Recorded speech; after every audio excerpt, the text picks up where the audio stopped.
just the right way at the perfect time. Previously, I talked a great deal about trust and about this knowing and about shifting your perceptions out of this idea that somehow you are separate from the divine intelligence that is universal. The obvious thing to remember about a universal intelligence is that if it's universal, it is in all places. Therefore, it is in all that you want and all that you are. And so manifesting is the ability to realign your intention with that divine intelligence and know that it will show up. But one of the things that we have a tendency to do as individuals is to become impatient. Our ego says to us, I want what I want, and I want it now. And we have a tendency to try to tell the universal intelligence, or to tell God, or the metaphor that I used earlier as God is like the ocean and we are like a glass. And so we are really a glass of God, if you will. We are a piece of God. But when you separate yourself, one little drop of water separated from the ocean alone literally can't make anything happen, is very weak and so on. And it is only when you unite yourself with that ocean, when that drop of water becomes united with the ocean, it can do anything. It is part of the universal.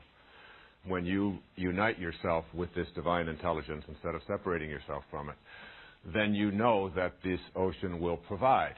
It will provide for you in precisely the right way that it is supposed to, and in exactly the right time. There's a wonderful poet that I have quoted in this program several times, and I want to quote him again. His name is Rumi.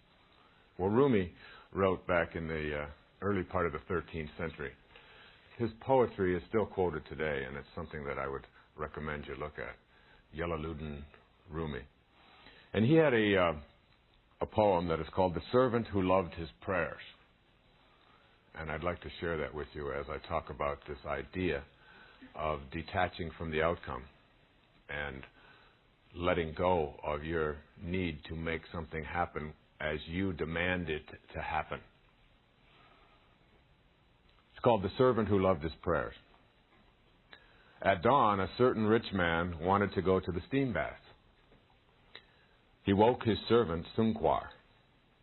Ho, get moving, get the basin and the towels and the clay for washing, and let's go to the bath.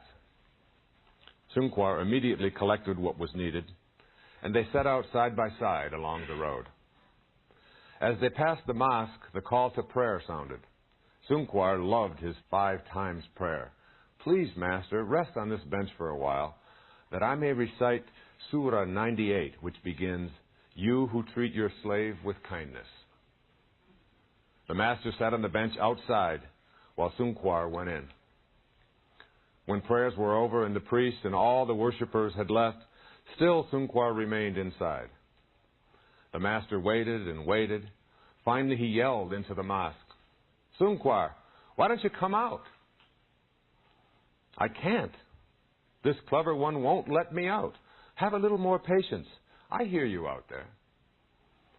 7 times the Master waited and then shouted. Sunquar's reply was always the same. Not yet. He won't let me come out yet. But there's no one in there but you. Everyone else has left. Who makes you sit still so long? The one who keeps me in here is the one who keeps you out there. The same who will not let you in will not let me out. The ocean will not allow its fish out of itself, nor does it let land animals in where the subtle and delicate fish move. The land creatures lumber along on the ground. No cleverness can change this.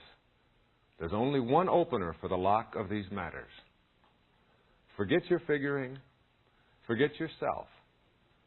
Listen to your friend. When you become totally obedient to that one, you'll be free.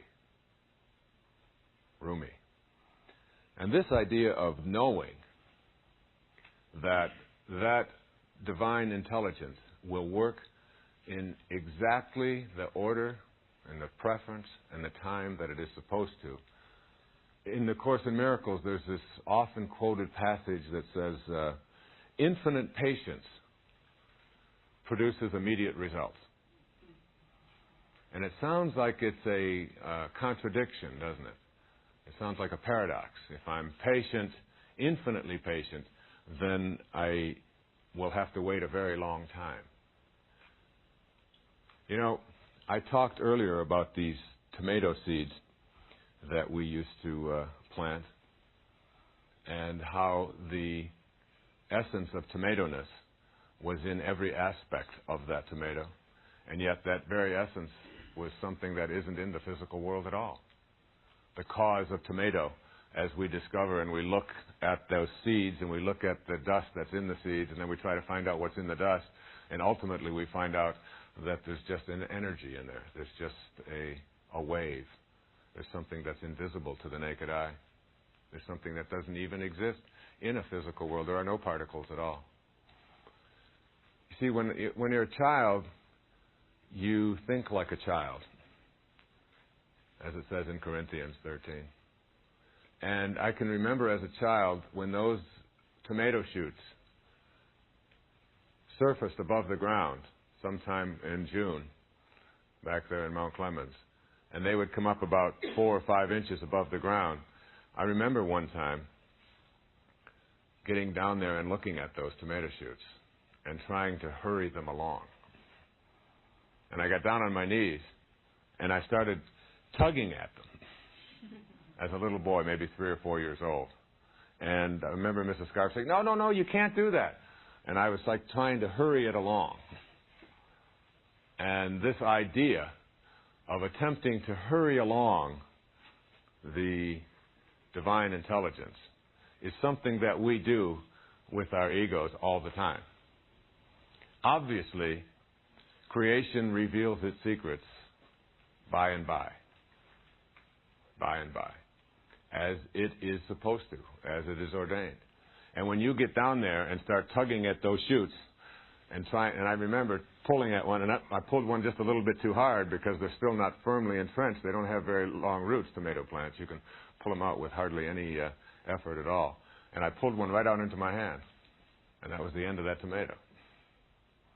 There was no possibility because I was attempting to do something that interferes.